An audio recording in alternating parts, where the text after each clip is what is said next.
Ndị be anyị na-egozi Gideon. Gideon. Dega onye okwu okwu ya. Dega Gideon. Echi Didi. Echi Papa. Gideon dị ife na na. Ogbu agụ chipsa. Christopher Ijeoma Sifa Nwapa. Onye okwu okwu ya. Didi. Kụrụ m n'anya zụrụ ụmụ anyị. Didi. Ubuta jide mo. Ya ko bi so na na. Ndi ba ni. Ndi e diga ni awo ni. Didi. Ina ni fu. Bo na ga ke wona no so no. Ndi ba ni. Adi ke di buto ogun. Uzo wo ni to ni. Ka di buto ogun ma fo ya. Ubuto ogun ka di eji. Ndi ba na nya be do na ni buto ogun.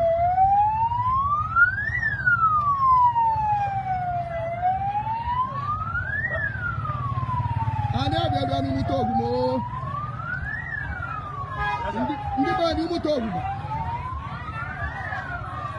n'ibute ọgwụgwọ ka dị n'ụdọ ndị be anyị ga-enwe ahịa ibute ọgwụgwọ ka anyị nọ ọgwụ ọmụrụ efere ngara ọmụ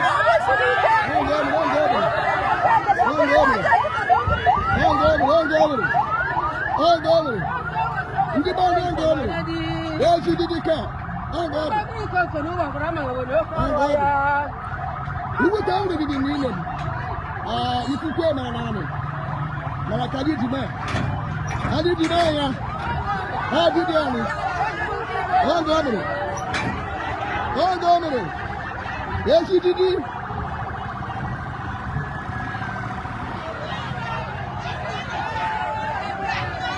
ndị be anyị ike na-abụ Eji Didi ike na jiri eme ọnụ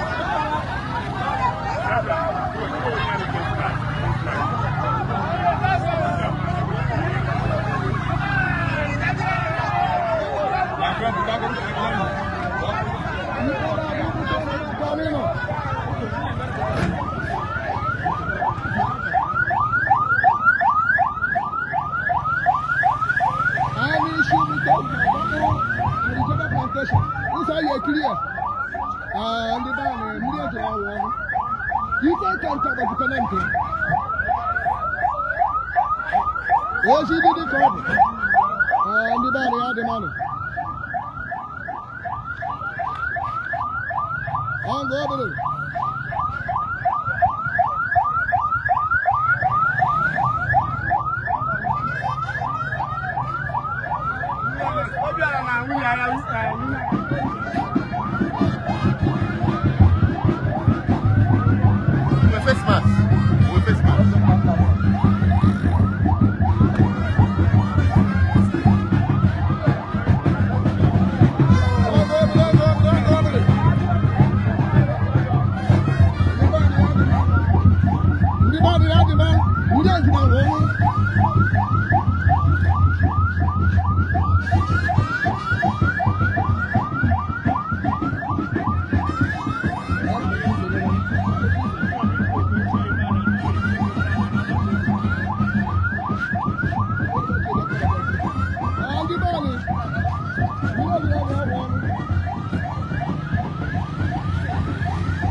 Ndị be anyị nnukwu ikpemo chekosi adana Didi bụ Didi ezi Didi ya dịma Didi ubuta jiri eme ọnụ ya dịma Ogbuagụ sa che Christopher Sifa Nwapa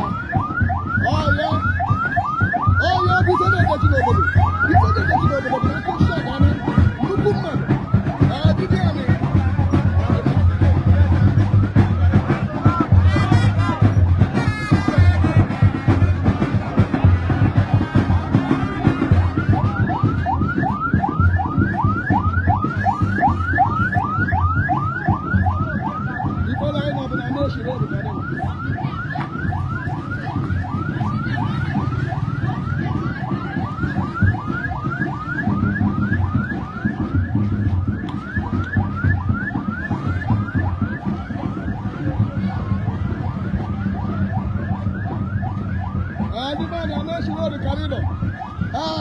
go phone ni mane. Satani kini kenga ni kuku makaba no ona kame. Didi Nwapa para erima wuago. KS okay, that mama burada wo kende omutoguma. Ona uzaru. Ona nene muro uzaru mo. So ya munyam tatare ngana wa da ya kabua. Papa bara munyam. So biko ani eni aya mutu. Papa ngatoko buama. O bara bure ko ba tule. All those years, all through the area. So that is the area. At the age of 91 years, I was the job to get to share.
Ndị be anyị nọ n'agbata ụmụdei. Anyị nọ n'agbata ụmụdei. Ada bụ ebe n'ụmụdei. Anyị nọ n'agbata ụmụdei. Anyị nọ n'agbata ụmụdei n'Abaya. Ndị be anyị ozu papa Onyeke okwu a Chief Sir Christopher Ijeoma Nwapa Ogbuagụ Damanse Elibe Agwụ Agwụ Onyeke okwu a ndị be anyị ihe dị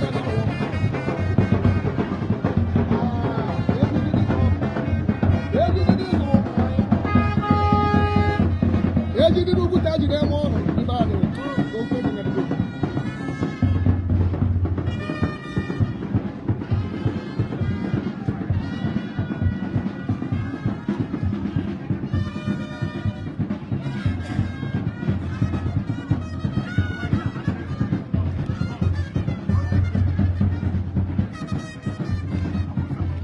ya mekọrọ gasọ ga-achara ịbọ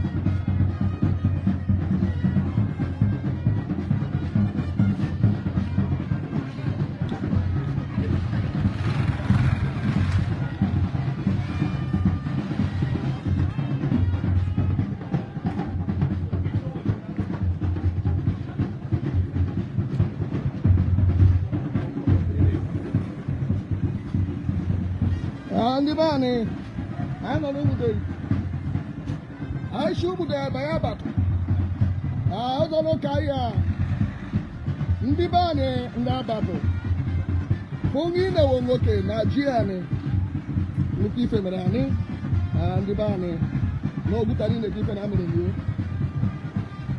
Ogbuagụ Damanse Elibe Agwụ Agwụ onye agụ na-eme ọrụ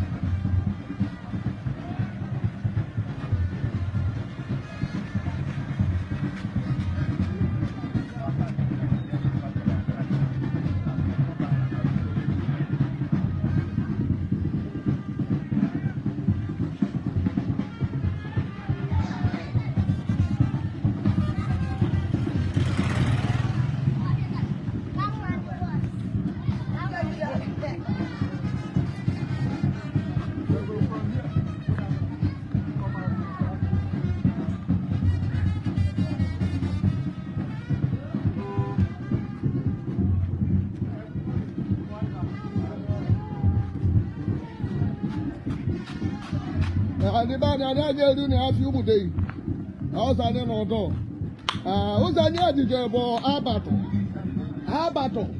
bụ ụzọ amụọ abatụ bụ ụzọ amụọ ndị be anyị na ije na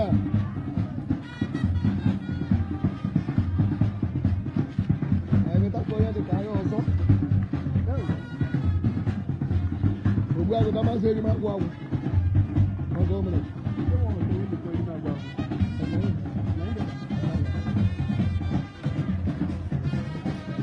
ndị be anyị mmiri ejiri anyị awa ọnụ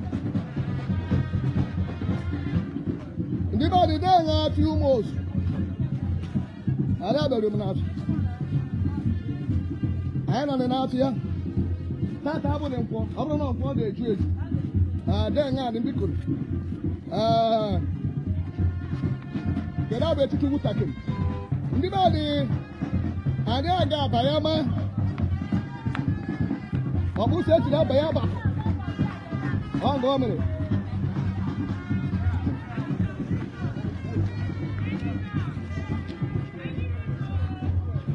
anyị aga abanye ụzọ abatụ ndị be anyị anyị abanye ma n'ụmụ ama m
Lake.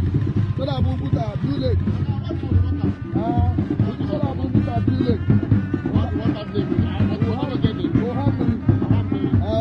Blue Lake? The Blue Lake. This is what makes the city colorful. The Blue Lake City. Yo, this is the Blue Lake.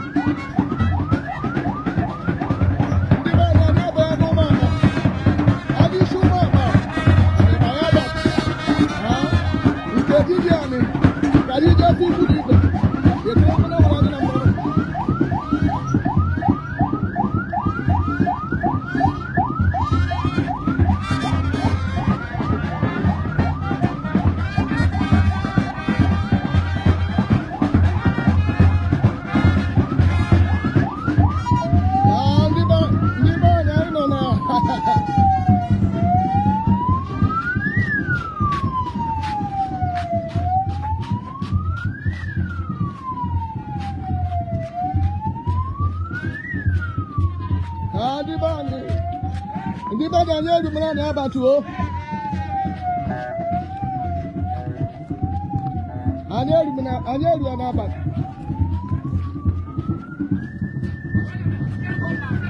This is the village. Abatu village is the village. We are right here at the village. Abatu village. These are the elders. Oh, government. Okay, man. Okay. Because he's our beloved son. Nwapa. Ajeri magwago. Ajeri magwago. Okay.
Ani agafe na battle. Ani obama na ngegu.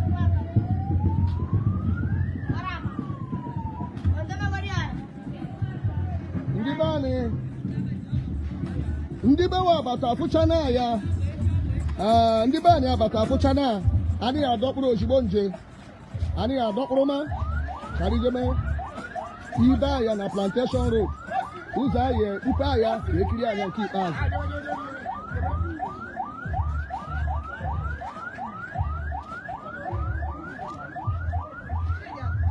Thank you. Reality.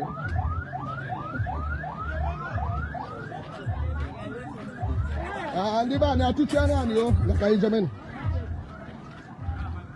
Usoro anyị nọ na bụ ngegwu. Anyị abụghị amara na ngegwu. Ngegwu eze ka anọ nọ. Anyị si ngegwu anyị jebe ezu ibe anya dị na Plantation Road. Ụzọ anyị emepe anya ka ekiri anyị anya nke ikpeazụ. Ekiricha ya ọkụ elekere 10 adịghị ejebe echi ya Cathedral Church of St. Mary Magdalene. Francis on the Lake. Ụzọ ahụ na-edonye anyị koodu n'ozu. Bam. Hold on. You just say when I'm in Dico, you say for them and Coca.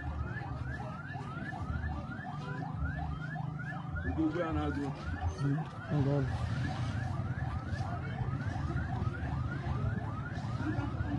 If I Baba, if I got proposed on it. Hey, you don't know another picture.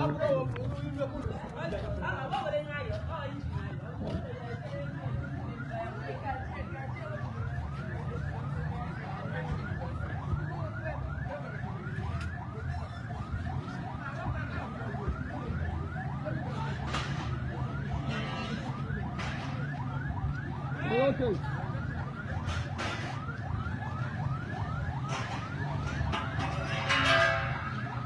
Oh, not coming. Sit down, not coming. Not coming, I just position.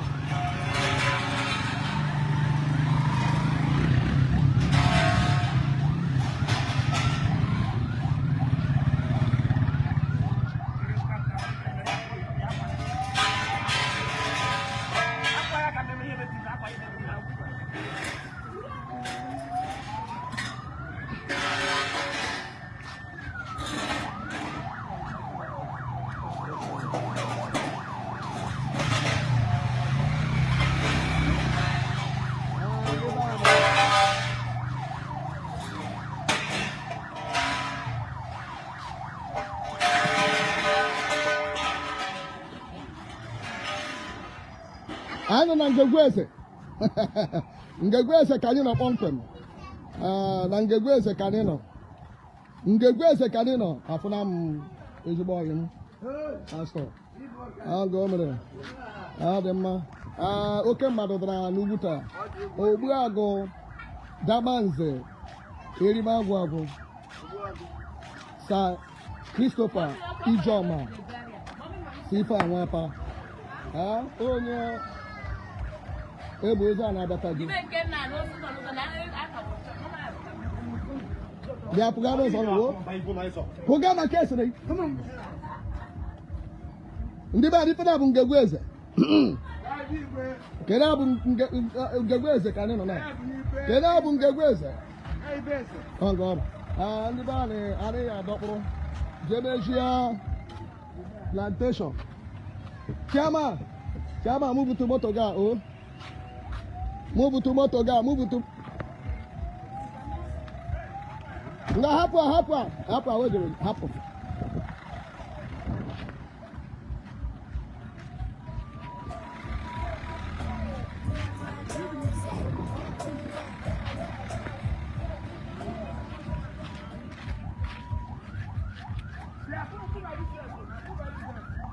Sir, please collect this I can't connect anything. Why? You guys should have followed. I'm screaming. I can't connect. I said, carry this and go and wait to be. Sir, you're not coordinating us. No, I'm coordinating. You're not. I told you what to do. No. No, I'm telling you what to do. If we do not find our way here, you're not finding a way to bring us excuse here. me. It's not good, sir. I told you to come through my side. I told you to come through my side. And I'm calling you. It's somebody that has. Yes, there is something here.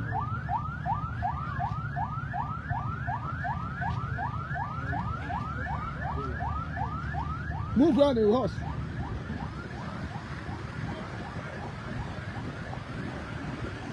Ndị be anyị nọ na Ngegwese.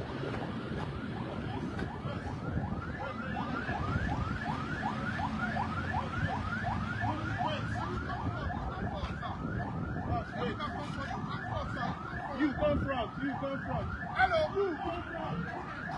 You come forward. Wait. How you pass first? In the way, if you can wait there so that you know you can be carrying me. There's no way you can carry the weight here. This thing that we are covering is very necessary, sir. You shouldn't have carried this thing. You should have allowed it so when we get there, we come back and cover the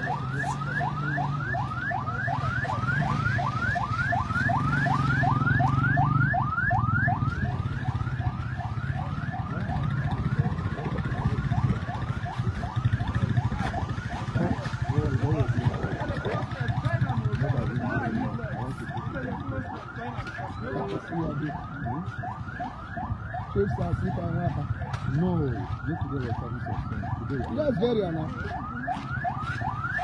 And the man, I don't know the grace. Now, but I need to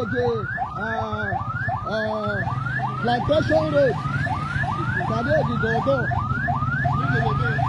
Plantation road.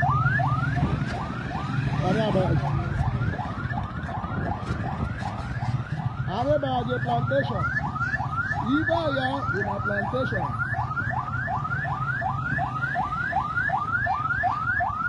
Liba nini mtoka nini unasema?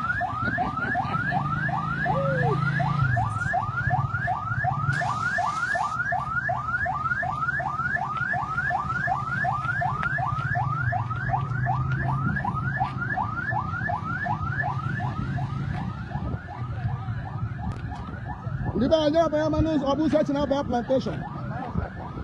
Then you should know what I am.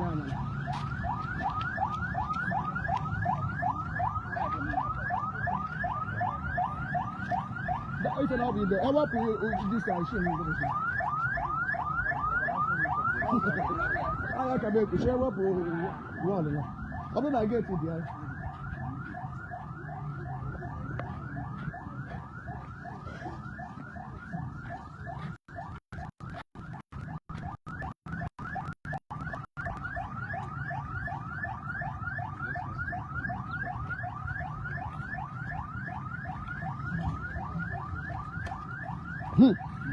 Yeah, the 152. In Italy.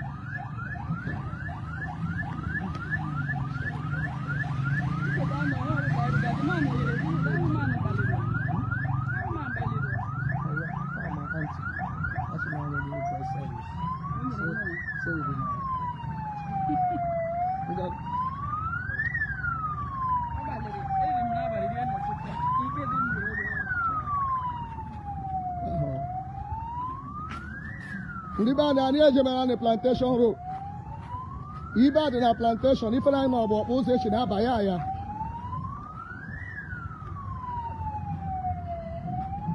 Kena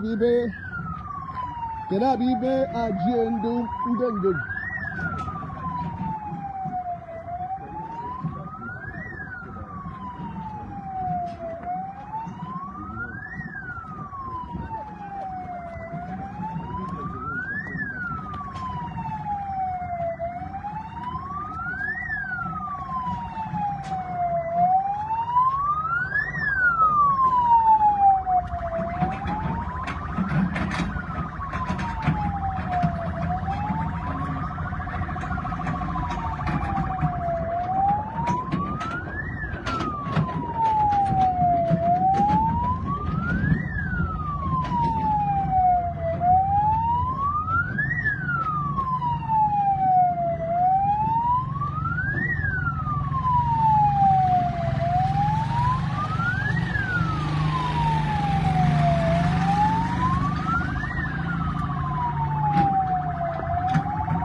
Di ba aja ba plantation road.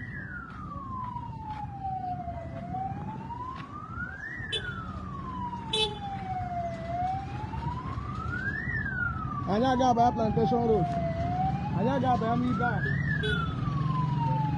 Eri ma gwa gwo. Eri ba ga go villa.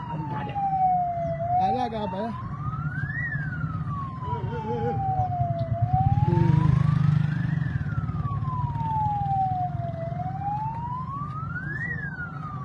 Ndị be anyị ọdịdị anyị Ogbuagụ Damanze Erimagwagụ Christopher Ijeoma Nwapa ndị be anyị ọ bụ ya mana esteti ahịa ọ bụ ya mana esteti ahịa ndị be anyị ife ma naanị ọ dị mmanụ ọ dị bụ ya m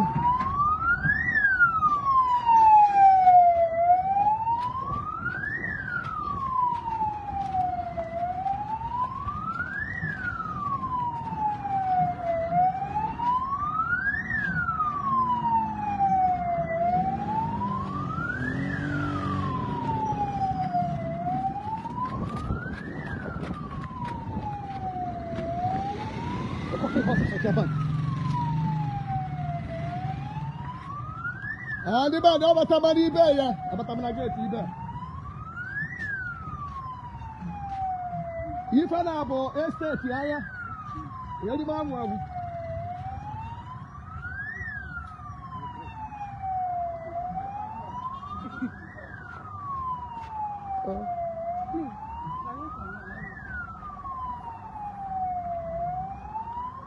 I can't contact it.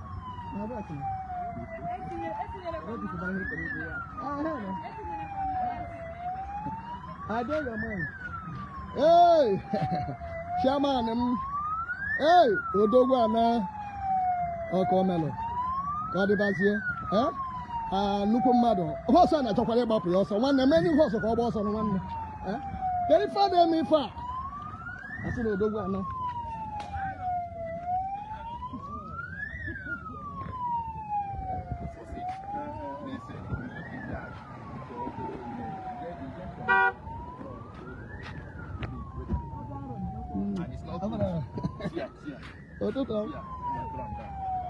You can't win ya. You can't force the horse. It cannot be tire.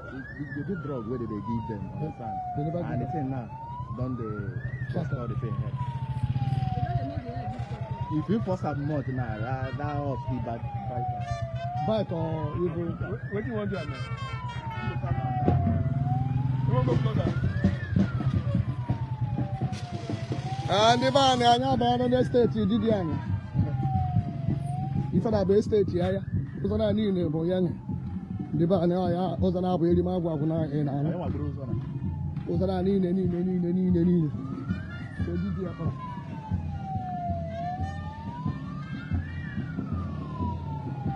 ndị be anyị abịa na steeti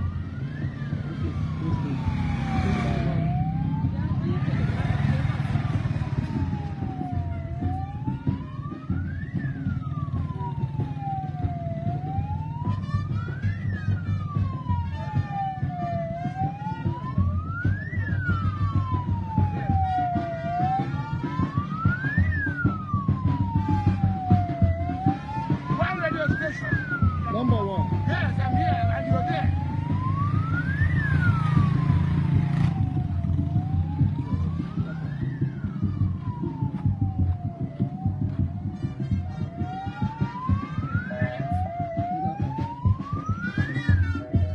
In the feeling, brother. In the feeling, brother. They're all the feeling, brother.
Egoyo.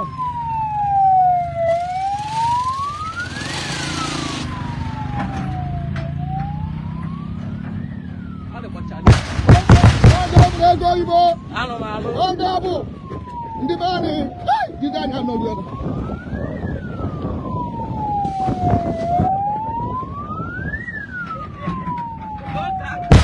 Ogabu. Egoyo.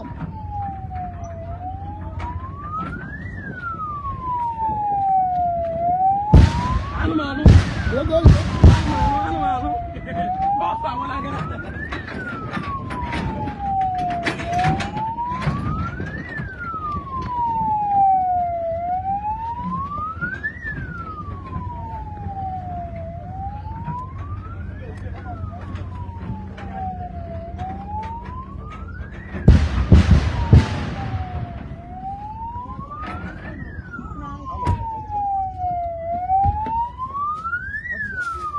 Up here.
I know they're ready, man.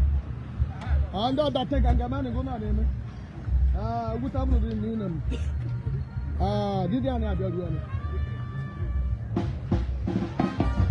Oh, go on.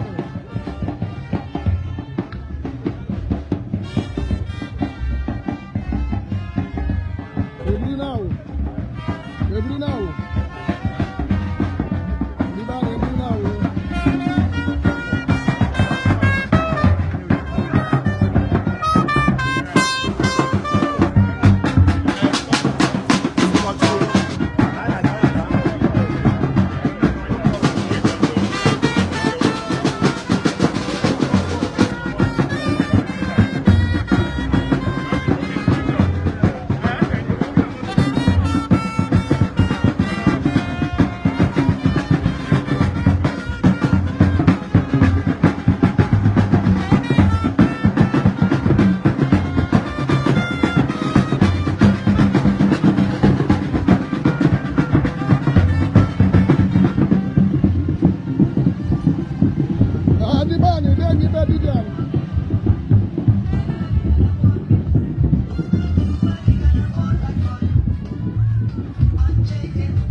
night.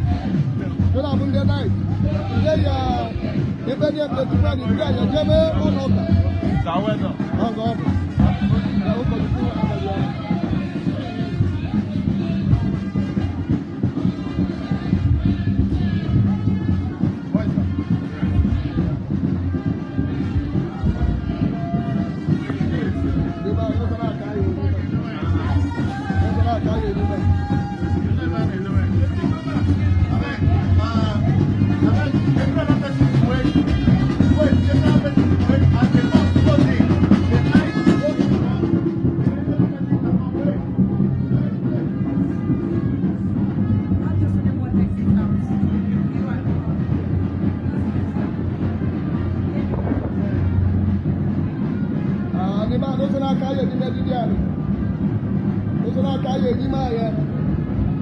Remember, take it here and keep us. Ina ni kola munde otuaya the night. Anglican Church. The night ibeche bere. Ado kochuku. Ebrusha Ijeoma na Semele Magdalene Anglican. No, that is on the lake. Ozolo kaye no etoni aya. Ugo ni ozu.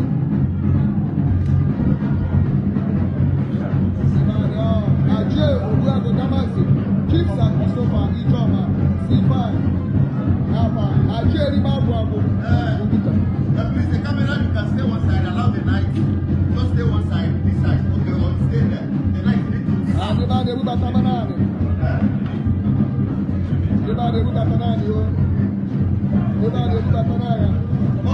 Okay, there. The camera people.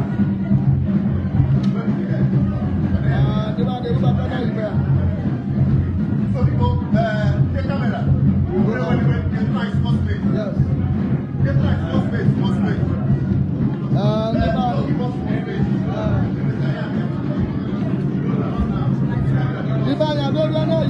Thank you. Yeah.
Ndị be anyị akacha ụka na-abịa m ụzọ na ọgụ nri chere ka m pụọ ndị be anyị kele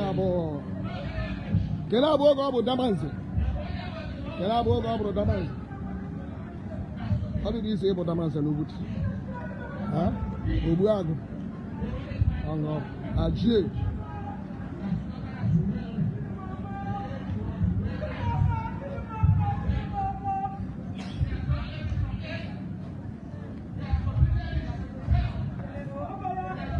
ndị be anyị adịghị echeto Lantente. Adi Ejemejoka.